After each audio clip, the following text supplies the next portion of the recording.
Hello guys, welcome back to the video. ఈ రోజు మనం icon star Allu Arjun new movie update గురించి తెలుసుకోబోతున్నాం. ఇంకా ఆలస్యం ఎందుకు, లెట్స్ స్టార్ట్ ది వీడియో. వీడియోలోకి వెళ్లే ముందు ప్లీజ్ లైక్ చేయండి, షేర్ చేయండి, సబ్స్క్రైబ్ చేసుకోవడం మాత్రం మర్చిపోవద్దు. అల్లు అర్జున్ అట్లీ ఏ22 కాంబినేషన్ పై రోజురోజుకు అంచనాలు పెరుగుతున్నాయి. ప్రస్తుతం ప్రీ ప్రొడక్షన్ పనులు శరవేగంగా జరుగుతున్నాయి. ఇందులో అల్లు అర్జున్ 2 భిన్నమైన పాత్రల్లో నటించనున్నట్లు తెలుస్తోంది. ఈ క్రమంలో బన్నీకి జోడిగా ఓ 2 స్టార్ హీరోయిన్స్ నటిస్తున్నట్లు రూమర్స్ వినిపిస్తున్నాయి. ఇప్పటికే ఈ మూవీలో ఒక హీరోయిన్గా జాన్వీ కపూర్ పేరుని మేకర్స్ ఫిక్స్ చేసినట్లు talk.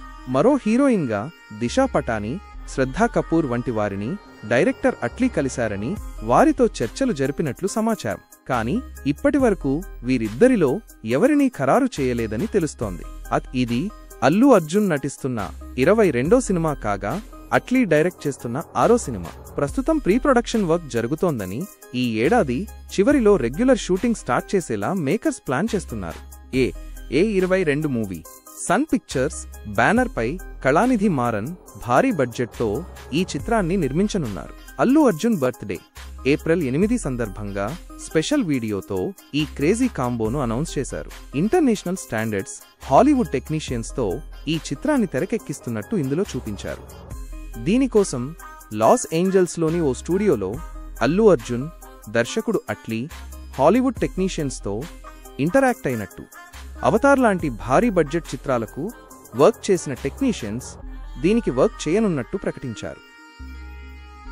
Atlee రూపొందించనున్న first Telugu movie, అందులోనూ ప్రెస్టీజియస్ సన్ పిక్చర్స్ సంస్థ నిర్మిస్తుండటంతో పాటు ఈ అనౌన్స్మెంట్ వీడియో సినిమాపై భారీ అంచనాలు పెంచింది. ఈ మూవీని దాదాపు 800 కోట్ల రూపాయలు బడ్జెట్తో నిర్మిస్తున్నారని అంచనా. అందులో 200 కోట్ల రూపాయలు నిర్మాణ వ్యయంతో పాటు 250 కోట్ల రూపాయలు విఎఫ్ఎక్స్ పనులకు కేటాయిస్తున్నట్లు సమాచారం. ఇక మిగతావి నటీనటుల రెమ్యునరేషన్. మొదటిసారి అల్లు అర్జున్ అట్లీల సైన్స్ ఫిక్షన్ కలయిక ఎలాంటి అంచనాలు క్రియేట్ చేయనుందనే ఆసక్తి నెలకొంది. ఇలాంటి మరిన్ని వీడియోల కోసం ప్లీజ్ ఛానల్ సబ్స్క్రైబ్ చేసుకోండి. మీ అభిప్రాయాన్ని కామెంట్లో తెలియచేయండి.